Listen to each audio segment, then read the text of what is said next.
रामायण की हिस्ट्री जो सच्चाई है वो भारत से जुड़ी है, फिर भी इसे यूएस में क्यों रिलीज किया गया। मैं बात कर रही हूँ रामायण के टीजर की, जो कि सबसे पहले यूएस में रिलीज किया गया है, इस उम्मीद में कि जो यूएस की ऑडियंस है वो बाकी सारी फिल्मों को छोड़ के केवल रामायण का टीजर देखेंगी। एक्चुअली मैं किसी चीज़ को क्रिटिकली नहीं देखना चाहती, मगर न जाने क्यों हर एक चीज़ मुझे कुछ ना कुछ अटपटा सा दिखा देती है।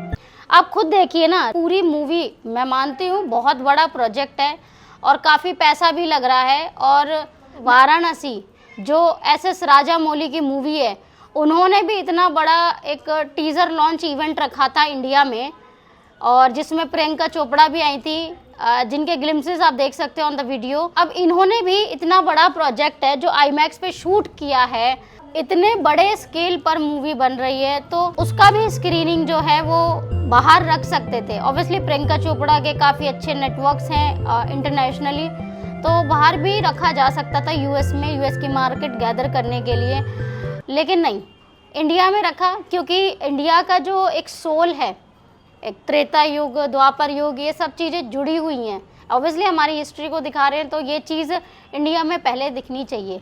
वैसे रामायण का जो टीज़र लॉन्च हुआ है, अब कल आई थिंक 2 अप्रैल है, तो कल इंडिया में होगा लॉन्च। तो मुझे लगता है कि ये चीज़ नहीं करनी चाहिए थी, पहले इंडिया में लॉन्च होना चाहिए था, फिर उसके बाद ही कहीं वर्ल्ड वाइड होना चाहिए था। और खैर मेकर्स नंबर्स पे ज़्यादा ध्यान दे रहे हैं, मुझे ऐसा पर्सनली लग रहा है, क्योंकि इंडिया की एक बहुत बड़ा प्रोजेक्ट जो ये लोग कर रहे हैं, रामायण का इतना बड़ा प्रोजेक्ट है जो कि आईमैक्स पे शूट हुआ है इंडिया में, पहली बार इतने बड़े स्केल पर इतनी ह्यूज ऑडियंस के लिए कोई प्रोजेक्ट बन रहा है।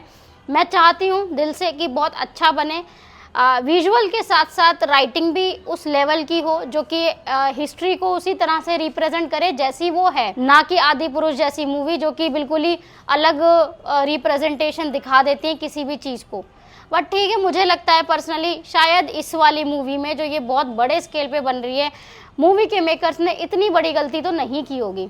हिस्ट्री जैसी है वैसी बताई होगी, जैसा प्रेजेंटेशन दिखना चाहिए वैसा होना चाहिए। तो ये सारी जो चीज़ें हैं मुझे लगता है मूवी के मेकर्स ने अच्छी करी हैं, लेकिन यहाँ गड़बड़ी कर दी जो मार्केटिंग इवेंट था।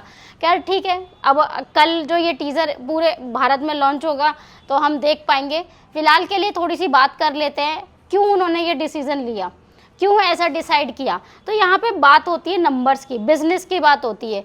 इतना बड़ा प्रोजेक्ट है तो भारत में स्क्रीन्स टोटल कितनी है मैं आपको बताऊँ। भारत की जो ऑडियंस है, टोटल स्क्रीन में एक limited amount of payment he receive हो पाता है। भारत में कुल 9,000 से लेकर 10,000 तक की ही स्क्रीनिंग्स अवेलेबल हैं। पूरे इंडिया की बात कर रही हूँ मैं, मतलब इसमें पूरे इंडिया में अगर कोई मूवी लॉन्च होती है तो वो इतनी ही स्क्रीन्स पर दिखेगी और इतनी ही स्क्रीन्स का एक बिजनेस जनरेट होगा। वहीं अगर हम यूएसए की बात करें तो यूएसए में भारत से ज़्यादा स्क्रीन्स है। कितनी स्क्रीन्स हैं? 35,000 से लेके 38,000 तक की स्क्रीन्स हैं, मतलब अकेले यूएसए में है ये। तो अब आपको समझ में आ गया होगा क्यों भाई मूवी के मेकर्स ने फैसला लिया भाई यूएस में लॉन्च करेंगे। पहले यूएस की ऑडियंस के बीच में थोड़ा सा हाइप क्रिएट करते हैं कि देखो हमने तुमसे अच्छा विजुअल बनाया है और तुमसे अच्छा प्रेजेंटेशन दिखाया है। और मुझे लगता है शायद इंडिया की बहुत अच्छे लेवल पे जो एक रेवेन्यू में मूवी होगी बहुत अच्छी होगी। अच्छा, यहाँ पे चाइना की बात करें, चाइना में आप बताओ कितनी स्क्रीन्स हैं? चाइना में टोटल 90,600 कुछ स्क्रीन्स हैं, मतलब 90,000। जब मैंने ये नंबर देखे मैं भी भाई अरे बाप रे भाई, पूरे चाइना में तो बहुत ज़्यादा स्क्रीन्स है। अब यहाँ पे मुझे समझ में आया क्यों दंगल जो बोला जा रहा था ना कि दंगल वाज लाइक ऐसे नहीं हो सकता कि चाइना में, क्योंकि चाइना में स्क्रीन ज़्यादा हैं। तो दंगल अगर मूवी देख गई होगी तो स्क्रीन्स का ही फ़र्क पड़ा होगा, जो 2,000 का जो नंबर है वो पार कर दिया।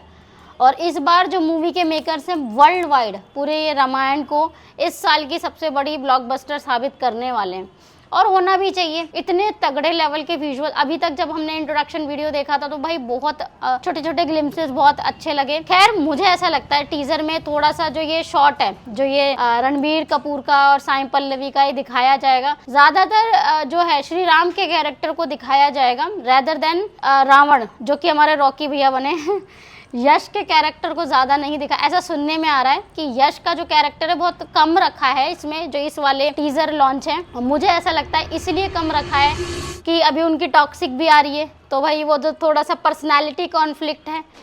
खैर देखते हैं, कल जब टीजर आएगा तभी पता चलेगा कि कितनी अच्छी और क्या चीज़ साबित हो रही है। वैसे मिलती हूँ आपसे नेक्स्ट वीडियो में, तब तक के लिए मेरे इस चैनल को सब्सक्राइब कर दो। हाँ, कमेंट करना ज़रूर।